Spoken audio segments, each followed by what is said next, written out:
It turns out football and financial management are unrelated skills. That's a problem because the NFL gives its pro players big piles of money, only to see them lose it all in some pretty dumb ways. In fact, almost 16% of NFL players file for bankruptcy within 12 years of retiring. So let's look at 18 NFL players who lost their money in the dumbest ways. Number 18, Raghib Ismail. Our first unfortunate player is Raghib "Rocket" Ismail. In 1991, this gifted wide receiver was expected to be a #1 draft pick, but he shocked everyone and signed with the Canadian Football League instead of the NFL. He had a simple reason. The Toronto Argonauts offered to pay him over $18 million for a 4-year contract. Ismail played 2 years in Canada and then 10 years in the NFL, making about $20 million over his career. But the way he managed that fortune was questionable. Ismail invested his money in a pretty wild array of business ventures. A lot of them didn't sound destined for success.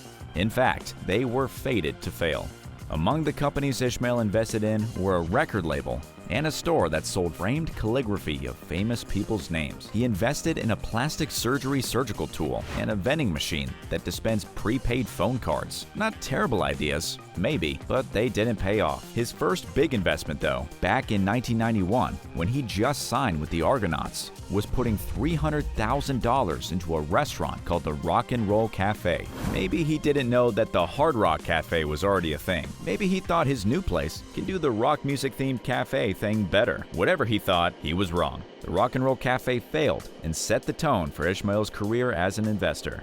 He'd end up losing about $4 million on various ideas that didn't pan out. Ismail was lucky enough to only be number 18 on this list. The $4 million he lost wasn't enough to bankrupt him, and compared to some of the stories we have coming up, losing $4 million is hardly anything. Number 17, Johnny Unitas. Our next player is one of the first and the greatest quarterback, Johnny Unitas. In an 18-year career, Unitas was a 3-time MVP and 10-time Pro Bowler.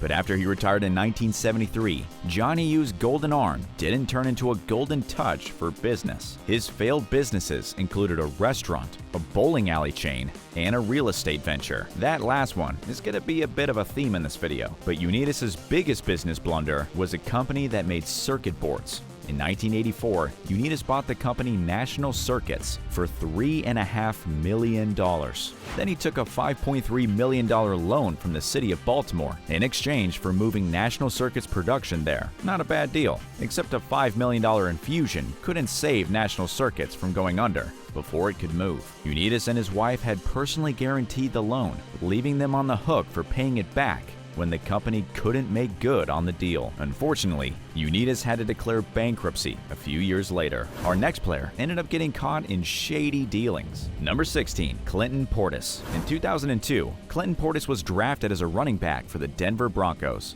Then, for 7 impressive seasons, he played for the team now known as the Washington Commanders, but which, in my heart, will always be known as the Washington Football Team. Portis made $43 million over his football career, and maybe he saw some of the business failures that came before him because he did the smart thing and put his money in the care of 2 investment advisors who were registered with the NFL Players Association. Except the Players Association made a big mistake vouching for these guys. Their risky investment advice cost various NFL players over $40 million, and Clinton Portis was one of those ones who took a big hit. Portis lost at least $5 million to these guys. In one investment, he let them put $3 million of his money into a casino in Alabama. The casino turned out to be a losing bet. If that wasn't bad enough, Portis also developed some habits he couldn't afford. When he went bankrupt in 2015, he owed hundreds of thousands of dollars in child support and to casinos that he didn't own. He even owed $500,000 to his mom. Unfortunately, he didn't get things sorted out after that. In 2022, Portis was sentenced to 6 months in prison for fraud after he'd been caught scamming benefits for medical equipment he wasn't using. Number 15, Deuce McAllister. Unlike Clinton Portis, things looked solid for Deuce McAllister after a 9-year career with the New Orleans Saints. He was the second highest paid running back in 2005 when he signed a $50 million contract extension. When he retired in 2008, he took his money and used it to open a Nissan dealership. But unfortunately, selling cars wouldn't work out for him. The dealership failed fast, and in 2009, he owed almost $2 million on the property. Nissan itself wanted $7 million back that it had lent him. Maybe it's ironic that if he hadn't been released from the Saints, his pay that year would have just covered that amount. More recently, McAllister's found work closer to football as a color commentator for Radio WWL. Our next player never went broke, but he managed to lose an eye-watering amount of money anyway. Number 14, John Elway. John Elway is remembered as one of the great quarterbacks, playing 16 years for the Denver Broncos. After leaving the field, he spent another decade working with the team until he rose to the position of general manager. That made Elway a rich target for scammers, and in 2010, he invested $15 million in what turned out to be a Ponzi scheme. The guy running the scheme eventually got sentenced to 40 years in prison for it, but a lot of his investors' money was just gone, including $7 million that John Elway had put in. Elway also gets on this list for money he didn't exactly lose, but he's probably kicked himself over a few times. Back in 1998, the Broncos owed Elway $21 million in back pay. The owner of the team offered him a deal. Instead of getting that money, Elway could pay $15 million and get a 20% stake in the Denver Broncos. It's no surprise that Elway decided he'd rather get paid than pay more money. But if he'd taken that deal, his shares in the Broncos would have been worth about $400 million today. Number 13, 2022 mystery player. Unlucky number 13 on our list is a bit of a mystery. We don't know who they are, but we know they're in trouble. In June 2023, Mike Florio of Pro Football Talk reported that according to an anonymous source inside the NFL, one unnamed player lost $8 million on sports betting in 2022. That's a terrifying amount of money to lose on gambling. I guess you'd think a professional athlete would know a thing or two about sports, more than the average gambler, and this player must have thought so too, but it couldn't save him from an $8 million run of bad luck. NFL players aren't allowed to bet on NFL games, for obvious reasons. The league suspended 5 players in April of 23 for breaking that rule, but the NFL does let players gamble on other sports. Our mystery player's gambling didn't break the NFL's rules, but it looks like he forgot the most important rule: the house always wins. Number 12, Luther Ellis. Speaking of houses, let's talk about someone who's had a few. Luther Ellis was a defensive lineman for 10 years on the Detroit Lions and then the Denver Broncos. He made over $11 million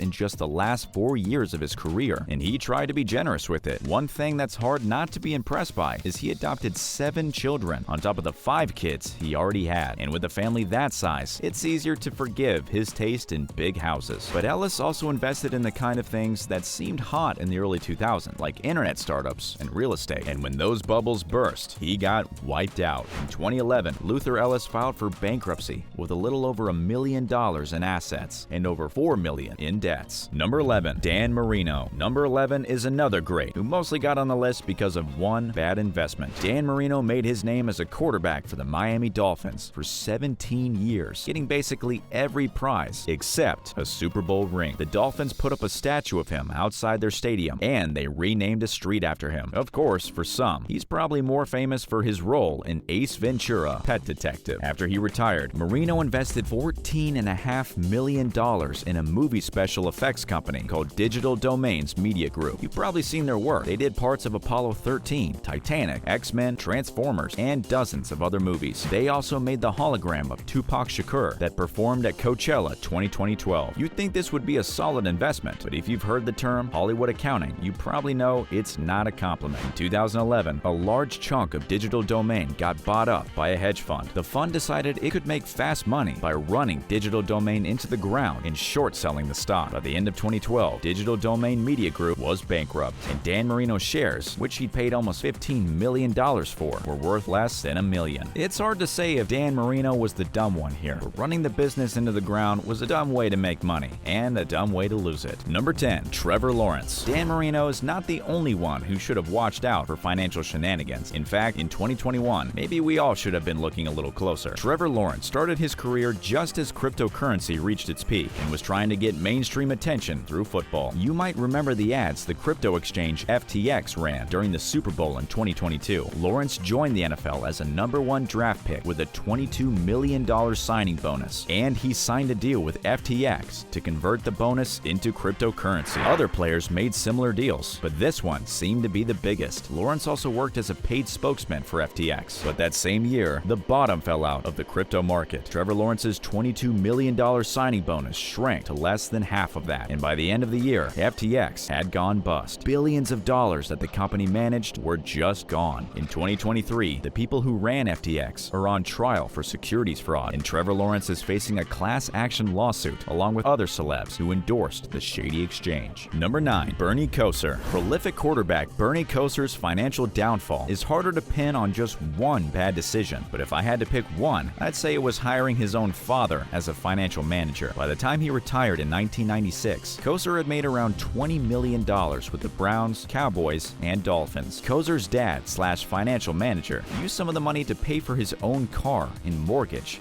You would think he could have just asked. That's probably where the bad luck started. Bernie Kosar owned a steakhouse with the daring name of Bernie Kosar's Steakhouse.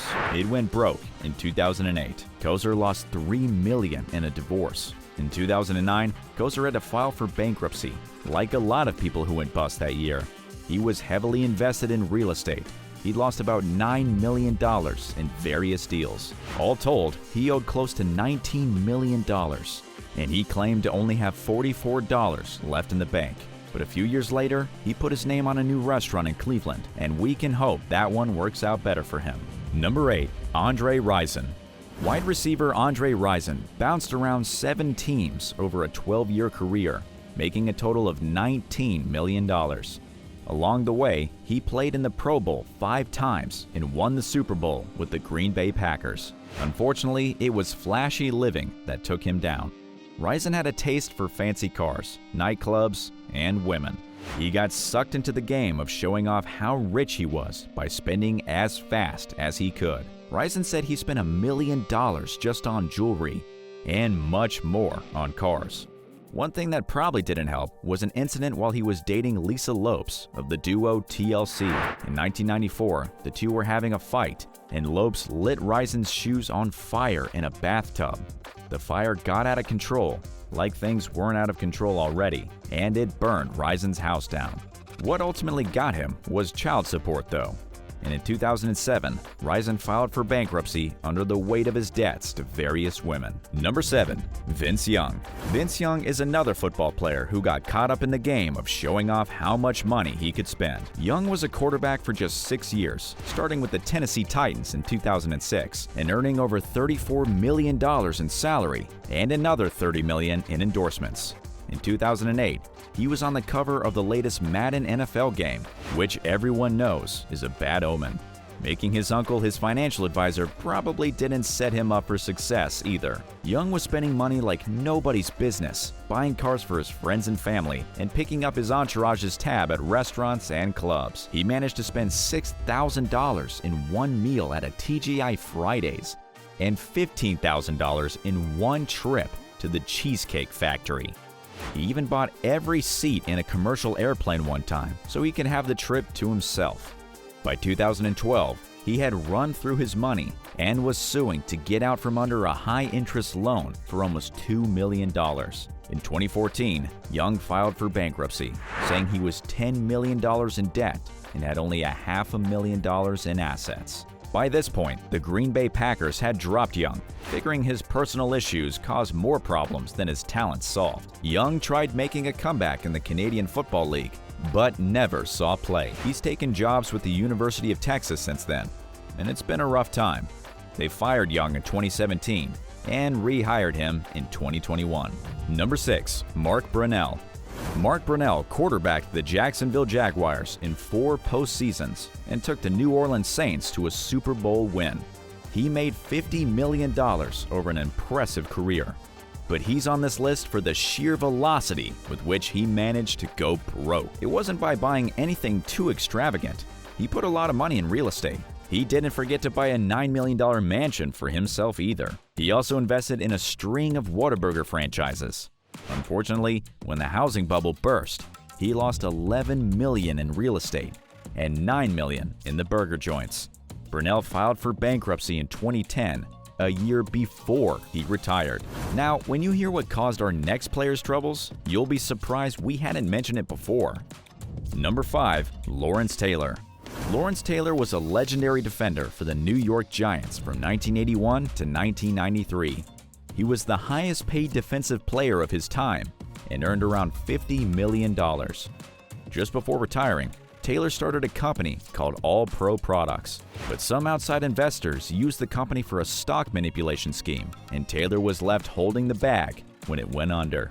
But Taylor's real problem was hard drugs, along with other bad habits. At his worst, he admitted to spending thousands of dollars a day on drugs and $1,000 a day on escorts. He was in and out of rehab and in and out of court. Though Taylor said he left that part of his life behind him, his run-ins with the law over drugs and other misconduct have continued until pretty recently. But like we've already seen, if you really want to lose money in the early 2000s, you need to get into real estate. Like our number 4 player, Dermontti Dawson. Dermontti Dawson was the highest paid lineman in Pittsburgh Steelers history, playing for 13 years. In 2000, he retired from football to be a real estate developer in his hometown of Lexington, Kentucky. Naturally, the 2007 mortgage crisis hit him like a 400-pound linebacker. In 2008, his investments were wiped out. He went bankrupt in 2010. He was $69 million in debt. Balanced against that, he had less than $1.5 million in assets, which included a slightly alarming $20,000 worth of guns.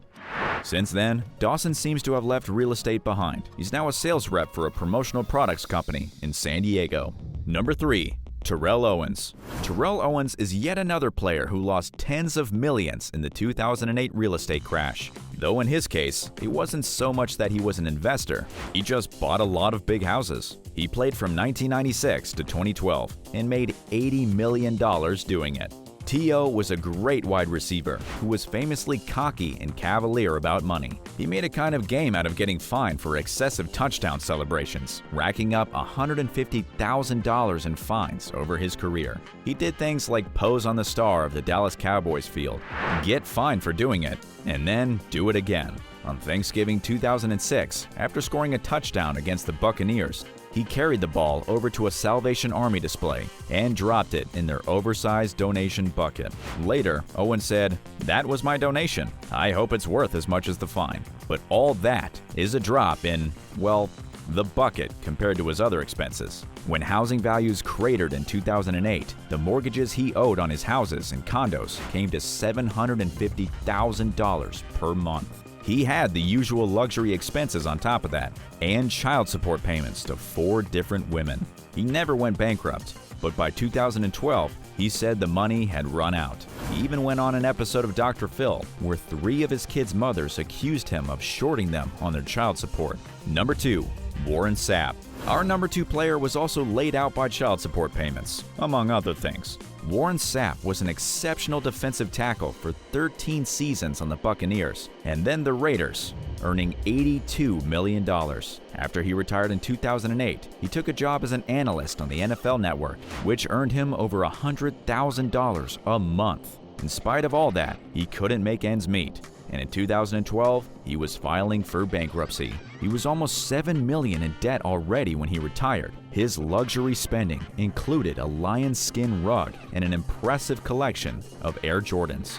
His less extravagant spending included a project to build low-income housing in Fort Pierce, Florida. But at this point, would you even be surprised if I told you he got into that project just in time for the 2008 real estate crash? Sapp ended up owing the bank $1 million on that failed project. At the time, he owed another $1 million in back taxes and almost $900,000 in alimony and child support. Those alimony and child support payments were piling up at $75,000 a month, eating up the lion's share of his pay from the NFL Network.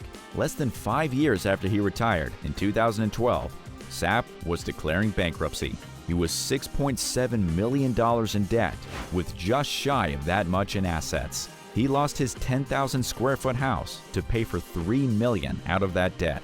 A few years later, in 2015, Sapp got charged with assault, and the NFL dropped him from his analyst gig, which is rough for him and rough for his ex-wife, who isn't likely to see the $3 million she says he still owes her.